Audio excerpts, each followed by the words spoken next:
And welcome back, everybody, into the final ever segment of my tenure here as a GSMC sports host. This is it, guys. This is my final segment, and I get to talk about my favorite sport in this final segment. Maybe two teams that I wouldn't expect to be talking about, both positively and negatively this time of year in the Premier League. Definitely not my two favorite teams in the world either, but still, it is something that I will cherish forever, being able to end my career here on a high by talking all things footy. So without further ado, let us preview a big top 6 clash in the Premier League between Nottingham Forest, the surprise team in this encounter, and Man City, the surprise team for all the wrong reasons in this encounter. In the first ever tie, Man City ultimately roll out 3-0 winners. And it was a humdrum win for them. Nottingham Forest were not seen as a team that Man City would have to contend with. Most definitely not for a top 6 place, for that matter, or even a Champions League place. But, oh how the tables have turned, because both of these teams sit in a very tight race for the top 4. I do believe that City now have the upper hand in terms of points. I could be wrong, but who would have thought that this potentially meaningless game early on in the season would turn into a top 6 clash when these two teams met again? So kudos to Forest for being the surprise team of this Premier League season. But let's talk about what went wrong for Man City. 14 losses in 27 games in all competitions. Unheard of for a manager who does nothing but win. And if I'm Pep Guardiola in the board, at least I have a blueprint of getting back to where we know they can be. It has to be concerning that now you're starting to purchase in a bit more panicky way. And obviously in the summer, you'll have more opportunities to purchase more high-profile players than guys like Kusanov, Rais, and Gonzalez. But the fact that those were your 3 big signings in this window, and they're all young, unproven players, is a little bit worrying for how Man City's looking, not just for the short-term future, but for the long-term future. And now, all these high-profile players, yes, they might think about you, but they're thinking about teams that are right now winning in their respective leagues and winning in better manner, in better fashion. City are now a team that are struggling to beat these Premier League outfits, whether they're strong or not. A 1-0 win over a Spurs team that, yes, regained a little bit of momentum but are still in 13th place has to be embarrassing for you. So City right now are in a very weird place, an unheard of place in the Pep Guardiola era. Compare that to Nottingham Forest, and they're in 7th heaven. Under Nuno, a manager who obviously is not the most appealing in the Premier League, but still finds ways to win games. As a matter of fact, his Wolves managerial career has been one of the most impressive blueprints of how to keep a team up in the Premier League these past couple of years. Truly remarkable that he was able to bring Wolves to mid-table with his managerial skills. Now he's at Forest and he's doing a very similar thing.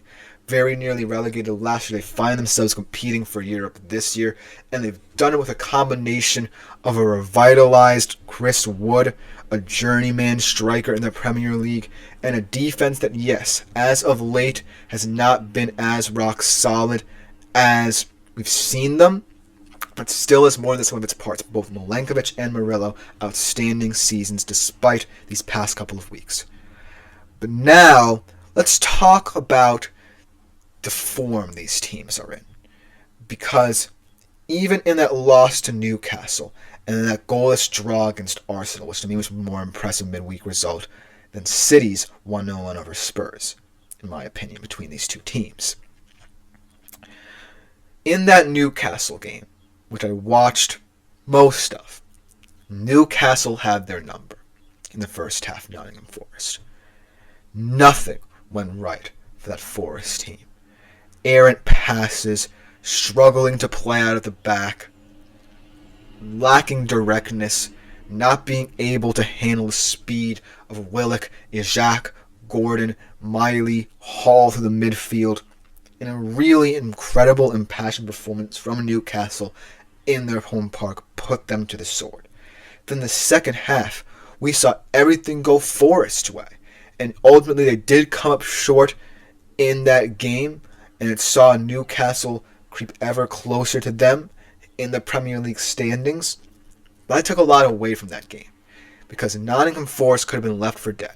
We could have been saying, oh yeah, this is where their run at a top 4 spot ultimately ends. They look completely and utterly lifeless in this game. It's Newcastle at St. James's Park. They're not going to make this a game. And yet they did. And then go into midweek against an Arsenal side that, yes, have lost their luster. Most likely aren't going to be challenging Liverpool. To hold them to a goalless draw. Even though it's an Arsenal that lack a striker. Even though it's an Arsenal that must be a little bit bitter about where they stand in the Premier League title race. Even an Arsenal where Mikel Arteta is starting to get frustrated himself. And still an impressive result. Compare that to City, who at home against Liverpool look completely lifeless outside of the occasional Jeremy Doku bolt into the penalty box. They looked like a Sunday League team in that game. Nothing went their way. Every attack seemed fruitless. Even when Jeremy Doku was doing his best to create separation in the box, nothing came of it. And then transition into midweek where they were playing a Spurs side that, had a 4-1 win over Ipswich at the weekend, but only winning 1-0 gives me pause about how Man City project over the rest of the season as a top 4 contender. And here's the thing. I would be a lot more hopeful about Man City if other rivals for top 6 positioning would be underperforming. And some of them are. Bournemouth have started to struggle of late. Brighton, are a team that I feel are a true contender. And they have had fantastic results over the past couple of weeks. But I have to see how they hold up in the long run. Chelsea starting to decline. Fulham, how legitimate is their push for a top 6 spot?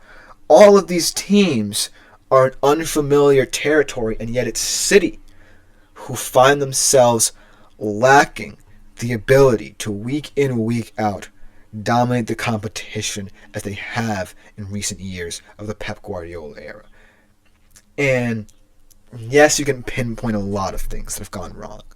The age of the squad, how Pep is starting to view these players, how their January transfer window went, where they made the most signings, I believe, of any squad in top 6 across all the European leagues. But they're young guys who are unproven. And how that's going to translate in the summer transfer window, where if City somehow makes Europe, which I think they will, I don't know why I said somehow, but they will, but not convincingly, how is it going to impact certain players' decisions about where to go? So, if I'm City, I have to be thinking that, yes, we're the most experienced team in this top 6 fight, but now it's a different Premier League. Now there are more teams who understand the nuances of not just staying up, but competing for Europe. Brighton has done this very well over the past couple of years. Bournemouth are starting to do it, and they may start having more cash to spend in some transfer windows as well. Fulham, another team, trying to splash the cash and playing very lively football. Nottingham Forest, the team you're facing this weekend, starting to get with a program in the Premier League a little bit more. So if I'm City, I have to be very worried We haven't even mentioned, their financial troubles, which I won't mention because here at the show I don't want to get into finance and politics here. But I feel like this City team, even with all that experience, suddenly seem more vulnerable than ever in terms of how they project in this top 6 fight. And yes, they'll easily get it, but how convincingly is my question. And this game against Forest has suddenly turned into a game where potentially they could dominate this Forest team, because I don't necessarily think this Forest team are world beaters. They've had impressive results, but they've certainly also had very iffy results. That Newcastle result, a prime example at the very least in the first half.